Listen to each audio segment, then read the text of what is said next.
উদ্দেশ্য হলো কালিয়াগঞ্জ মিউনিসিপ্যালিটি দিনকে দিন দুর্নীতিতে ভরে গেছে। আমরা এর আগেও বহুবার কালিয়াগঞ্জ মিউনিসিপ্যালিটির বিরুদ্ধে আন্দোলন থেকে শুরু করে বহুবার এই বিষয় নিয়ে বারবার আমরা প্রতিবাদ করেছি, বারবার এই বিষয় নিয়ে আমরা বলেছি। বিগত দিনে আপনার এসএসকে সুপারভাইজারের বিষয় নিয়ে পরীক্ষা হয়, যেটা ভাইবা হয় মিউনিসিপ্যালিটিতে। গত শনিবার দিন সেই ভাইবা, শুক্রবার দিন ভাইবাটা হয়। সেই ভাইবাতে আমরা জানতে পারি সেই ভাইবা কমিটিতে আমি রয়েছি। ভিতরে ভাইবা নিতে ঢুকি, রিটেনের যখন লিখিত পরীক্ষা হয় সেই বিষয় নিয়ে কিন্তু আমাকে কোনো রকম কিছু জানানো হয় না। কোথায় হয়, কি পরীক্ষা হয় সেই বিষয়ে আমরা সেইভাবে অতটা আমরা জানি না, বা কোথায় করেছে, কী বা কিসের বেষ্টনে করেছে সেটা ওরা জানে। ভাইবার দিন আমি নিজে প্রেজেন্ট ছিলাম, সেখানে ছিল, আমি উপস্থিত ছিলাম, ইও সাহেব ছিল, এফও সাহেব ছিল, চেয়ারম্যান সাহেব ছিল এবং ভাইস চেয়ারম্যান ম্যাডাম ছিল। সেখানে 5 জন ইন্টারভিউ হওয়ার জন্য ডাক পড়েছিল। তারা ডেকেছিল, কি বেসের উপর তাদেরকে ডেকেছিল জানি না, সেটা যে ছিল যে চেয়ারম্যান সাহেব বলতে পারবে, বা বাকি যারা দায়িত্ব রয়েছে তারা বলতে পারবে। তো ভাইবার দিন ভাই জানতে পারলাম, সেখানে উপস্থিত থাকার পরে যখন 5 জন, তার মধ্যে তারা যখন একের পর এক ঢোকা শুরু করে, সেখানে একের পর এক যারা করে, যে মেয়েটা, যারা 2 জন মেয়ে ওখানে দেখলাম ভালো বলতে পেরেছে। বাকি এখন ভাই যেটা জানতে পাচ্ছি যে সেখানে যে মেয়েটার নাম শোনা যাচ্ছে যে এই মেয়েটা নাকি এসএসকে সুপারভাইজারে তার চাকরিটা তার হচ্ছে। আমি অবাক হয়ে গেলাম যে মিউনিসিপ্যালিটিতে এসএসকে সুপারভাইজার যেটা নিয়োগ হচ্ছে বা যার নাম শোনা যাচ্ছে, সে হলো ওই দিন ভাইবাতে একটা প্রশ্নের উত্তর দিতে পারেনি। তাকে বলা হয়েছে যে কোনোটা, ইও সাহেব জিজ্ঞাসা করলো, এফও সাহেব তাকে প্রশ্ন করেছে, নর্মাল প্রশ্নগুলো, সেই প্রশ্নের উত্তর সঠিকভাবে সে দিতে পারেনি। এখন জানতে পাচ্ছি ভাই, শোনা যাচ্ছে যে সেই মেয়েটাই নাকি এই এসএসকে সুপারভাইজারের চাকরিটা পাচ্ছে। 5 জন যে ইন্টারভিউ দিয়েছিল সব থেকে যদি বলতে না পারে সেটা এই মেয়েটা। এখন যেটা শুনতে পাচ্ছি যে এই মেয়েটা নাকি 14 নম্বর ওয়ার্ডের যে কাউন্সিলর রয়েছে তার ছেলের সাথে নাকি তার সম্পর্ক বা কোনো বৈবাহিক সম্পর্ক হতে চলছে, জানি না, এখন ভাই এটা উড়া খবর। তো আমি যাই ছাড়েন সেই বিষয় নেই, কিন্তু আমার কথা হলো যে যেই মেয়েটা ওখানে কিছু বলতে পারলো না, ইন্টারভিউটাই সে ঠিক মতন দিতে পারলো না, উত্তর দিতে পারলো না, সেই মেয়েটা কি করে এই জায়গাটায় সিলেক্ট হচ্ছে। আমি এই বিষয় নিয়ে চেয়ারম্যান সাহেবকে ফোন করেছিলাম। চেয়ারম্যান সাহেব বলছে যে না, উনি লিখিত পরীক্ষা খুব ভালো দিয়েছে।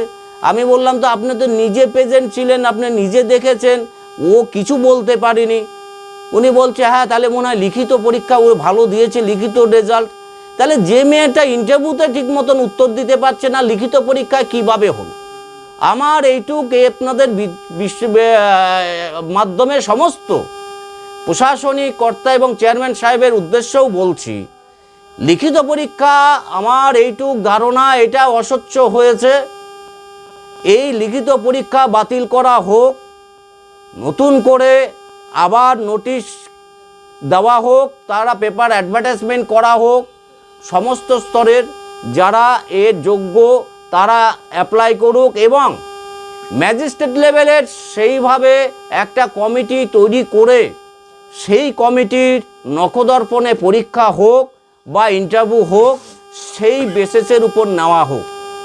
বিভিন্ন রকম কিছু ছড়িয়ে বেড়াচ্ছে, কি খেলা হলো বা কি খেলা, আমরা এইটুকু আমাদের মনে হচ্ছে, আমার আশঙ্কা এর ভিতরে অন্য কোনো গল্প রয়েছে, যে গল্পের ভিত্তিতে এই মেয়েটা আগামী ডেটে শুনতে পাচ্ছি ওখানে চাকরি পেতে চলছে। তো এটা হলে কালিয়াগঞ্জবাসী তীব্রতম আন্দোলনে নামবে এবং এর নিন্দা সমস্ত স্তরের মানুষ এটা নিয়ে নিন্দা করবে এবং ঝড় উঠবে। কালিয়াগঞ্জ কলেজেও চাকরি যেখানে নিয়োগ হলো, সেই কালিয়াগঞ্জ কলেজেও চাকরি টিএমসির এখানকার যে টাউন প্রেসিডেন্ট থাকে টিএমসির নেতার ছেলে, টিএমসির নেতার বউ, টিএমসির নেতার এই মিউনিসিপ্যালিটিতে চাকরি হলে পরে সেখানেও দেখা যাচ্ছে টিএমসি নেতার সমস্ত তাদের আত্মীয় স্বজন, বেটা বউ, তারপর বিয়ে হবে তার নাম, এই তো চলছে। এটা কোনো মতেই কালিয়াগঞ্জের সমস্ত স্তরের মানুষ মেনে নেবে না। অতি দ্রুততার সাথে আমরা এই রিক্রুটমেন্টটাকে আমরা বৈধ মানছি না। আমরা এই যে রিক্রুটমেন্ট হয়েছে, যে পরীক্ষা হয়েছে, এটা সম্পূর্ণভাবে অবৈধ পরীক্ষা, অস্বচ্ছ পরীক্ষা হয়েছে। পরীক্ষাটা কিসের হয়েছিল? এসএসকে সুপারভাইজারের পরীক্ষা হয়েছিল। ঠিক আছে, সেটাও জানি না। টোটাল সমস্ত কিছু চলছে এই বিষয় নিয়ে। এই অস্বচ্ছ পরীক্ষা, এই পরীক্ষা স্বচ্ছ পরীক্ষা হয়নি। এই পরীক্ষা বাতিল করা হোক এবং এই যে সেটাকে স্টপ করা হোক। নতুনভাবে অ্যাডভার্টাইজমেন্ট করে জিও ফলো করে সেই জায়গাটার ক্ষেত্রে সেই চাকরির জন্য আবেদন করা হোক। তো জিওর বাইরে এই অ্যাডভার্টাইজমেন্ট হয়েছে।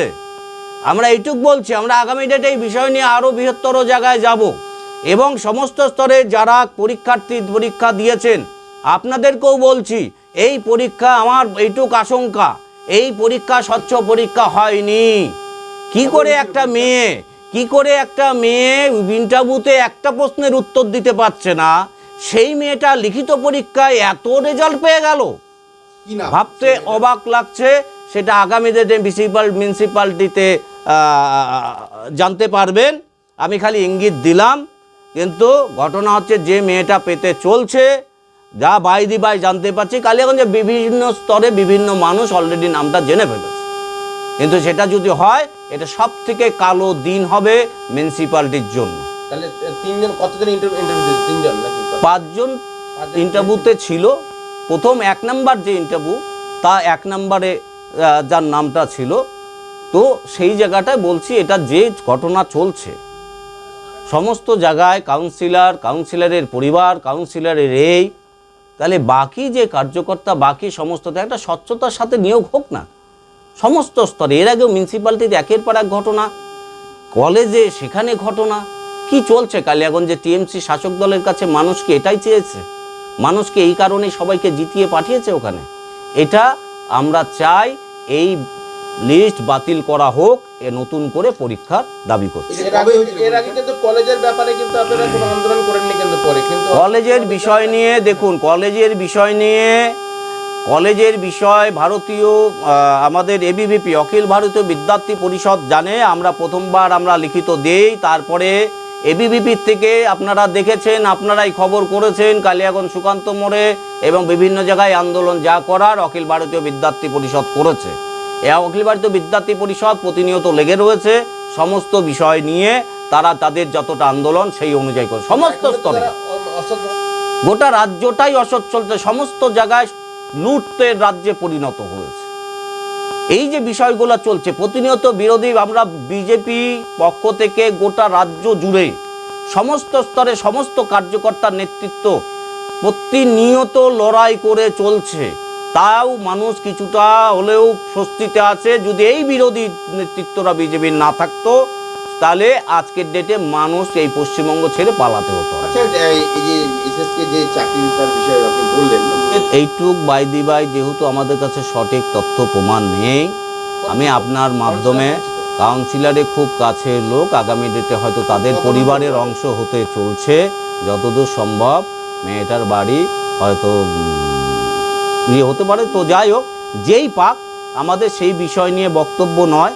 আমাদের বিষয় হলো যে নামটা শোনা যাচ্ছে বা সেটা সঠিকভাবে হোক, কিন্তু যেই মেয়েটার নাম শোনা যাচ্ছে যদি সে হয়, এটা আমরা এই প্যানেলটা বাতিল করে সঠিক স্বচ্ছভাবে কমপ্লিট।